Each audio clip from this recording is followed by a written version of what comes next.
Hey, Blue, say good morning. Hey, don't be unsociable. Say good morning. Say good morning. Whoop. Okay.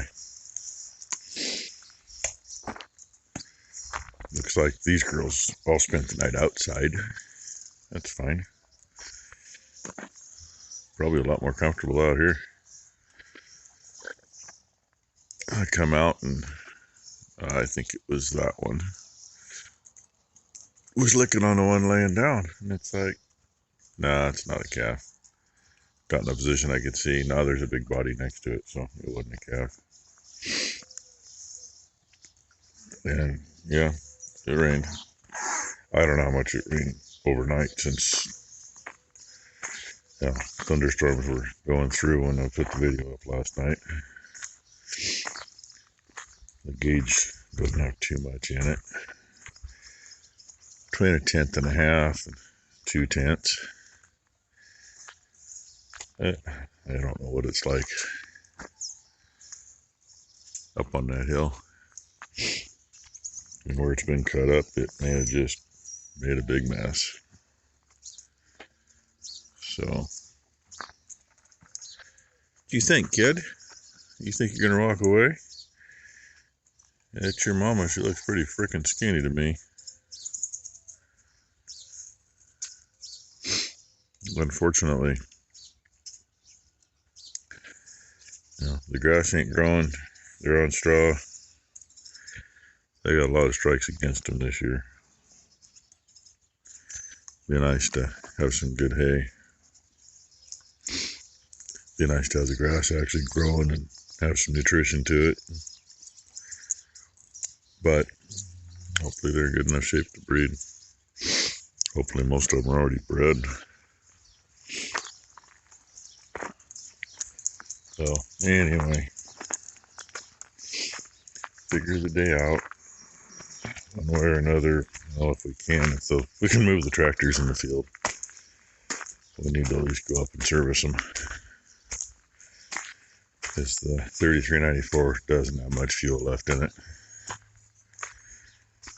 And I don't like running them out of fuel in the field.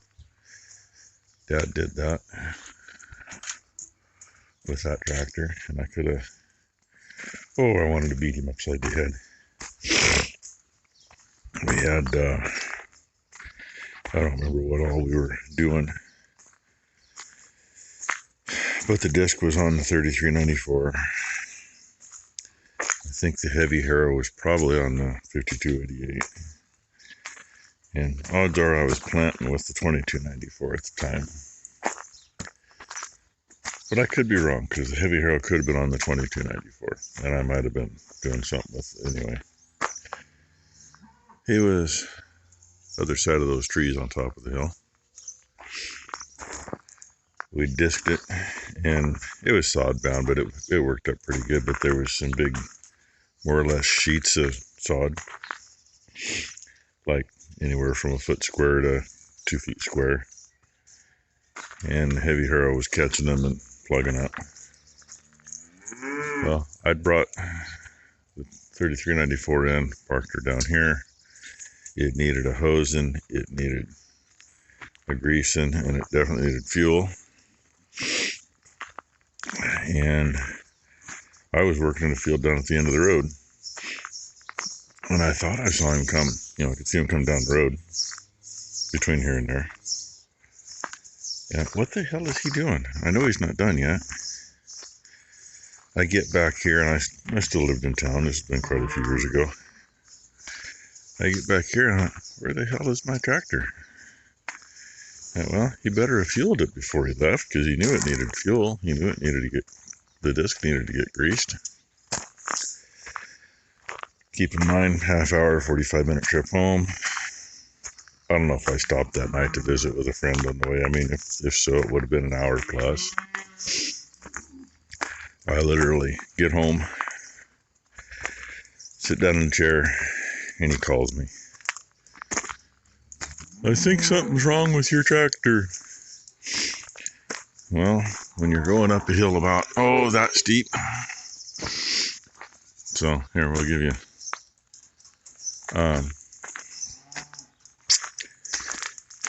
and the fuel can't get into the tube to go out from the tank to the engine. It acts funny for a second. He thought the transmission went because he thought it was the transmission cutting loose. Then he said, then it died. Well, did you put fuel in it? I didn't know it needed it. Oh. Yeah. My friend Ed was here from Georgia at the time. Just happened to be, you know. And luckily, I had a 94 Chevy Dually four-wheel drive service truck. That was the only thing we could get to it. And that was in 4-low with my foot buried to the floor. And yep, open the tank, shine the flashlight in, you could look right at the end of the hose going out. There wasn't any fuel over it. Worst thing was, he was basically going ballistic, straight up. In those tractors, the park lock is, you know, it's not fun. Well, he raised the disc a little bit. The field was steep enough that basically the soft ground chalked the wheels on the disc, and the disc held the tractor there all night. Because we weren't going to get to it that night. It sat there all night and hoped it would start in the morning. Dino's already in. He's usually the last one in. Anyway, Jesus Christ, there's almost 7 minutes for you. Oh, and I walked in, so they come in. What do you think, kid? Okay. Well, I gabbed enough. Well, boys and girls, ladies and gentlemen, that's frickin' wet. I broke a clod over there, and it's so frickin' sticky if we even try to move them up here to fuel them. The tires are going to get a few inches taller if they get up here. It ain't too much of a hill, but once you get to this stuff that's worked up fine where they skidded logs, you know, there's a bottom under it and it's wet on top. And I would say that quite a bit in the ditch, because you see that neat stuff and it's colored. Yeah, that's what the counties do around here. They used to clean ditches and keep them clean. Well, now if they clean a ditch, they come back through and they blow that crap in it. And some of that crap is stuff that most of the product we use won't kill. Very interesting. And, you know, like if there was actually a ditch here and they sprayed it, they'd spray 10, 15 feet out into the field and not worry about it. Yeah, gopher working right there too. I ain't gonna wait for him. At least he's pulling up dry enough stuff to work, but it's so wet on top, we may never get moving. It's too bad this place here is rough and full of blackberries and tansy and groundsel and hairy vetch, Scotch broom. Because the grass here really ain't that bad, but ground's rough, and all the crap that's in it, not like we can come up and take hay off of it. And there's 3 piles about the size of that one that head down that direction. Little one up here. I guess the last thing that was in here was Christmas trees. And he said something about 4 acres. He said something about 7 acres. But it's all on this side of the road. And this looks to me like it's bigger than 4 acres, so that goes down to that power pole, the point down there, and cornering the road's right there, so it's even up over here to those trees. Oh yeah, bracken fern in here too. Got to get rid of that. If it was smooth and I had an operating sprayer, we'd spray this first, because these blackberries are going to absolutely love to come right back with a vengeance. but it's too damn rough to spray first. So I think we're going to go ahead and get it worked up, get it planted, and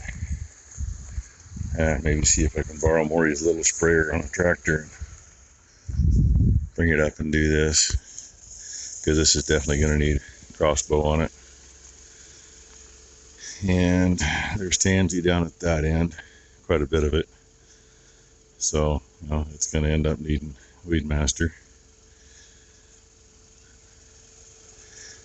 No fun having to put too many products on. But anyway, this is the piece the guy stopped and talked to me about last night. Saying it's doable. That corner below that tree gets kind of steep, but hey, not like we don't have stuff steeper than that. The rest of it's pretty good. Look at what we found. Hi, buddy. It's the field I just walked out of. Hi. He's not sure what to think. Don't know how big he's gonna get, but good sized, good heavy antlers. It's a fork so far with an eye guard that I can see. There's one of those piles too. And actually I lied. That power pole wasn't the end of it, it's just past it up here. But hey, look at that. I got to show you a nice buck. Another one just crossed behind us, Dad. Oh, and she says in the mirror, right there. He's like, what are you doing? Okay, that's enough wildlife. Hey, I'm in my pickup, but it ain't fixed yet. They said they left a message, but we never got it. It's gonna be another 6 or 8 weeks before they got a bumper, but I wanted to show you this. They're actually out here chopping. It's Rick Glover they're chopping. It's a friend of mine. He's the guy that baled some grass seed straw for us the year my dad passed. Obviously they're boxing everything. They got that little truck running. I think there's another single axle, one tandem axle, and there's a end-up semi. He's going from here to where his place is. He's right at Gaston, right on the north edge of town. Probably about 5 miles maybe. I'm just guessing, maybe 4 miles. Anyway. Yeah, unfortunately for some reason they supposedly left a message on Becky's phone, but her phone never got the message, so it's been sitting down there. So in 6 or 8 weeks, hopefully they will be able to get it in, because it needs not only the hood and the bumper and the quarter panel, but it's got a shimmy after the wreck, and right now it's not too bad, but it's kind of a bitch part of the time, so I'm just probably not going to use it. Probably just take it home and park it. If I have to have it, I got it, Too wet to get in the field, then we need feed, so grind and feed. I know, video's already way too long. Probably be the end of it. So thanks for watching, everybody. Hope you all had a great Friday, and hope you all have a great weekend.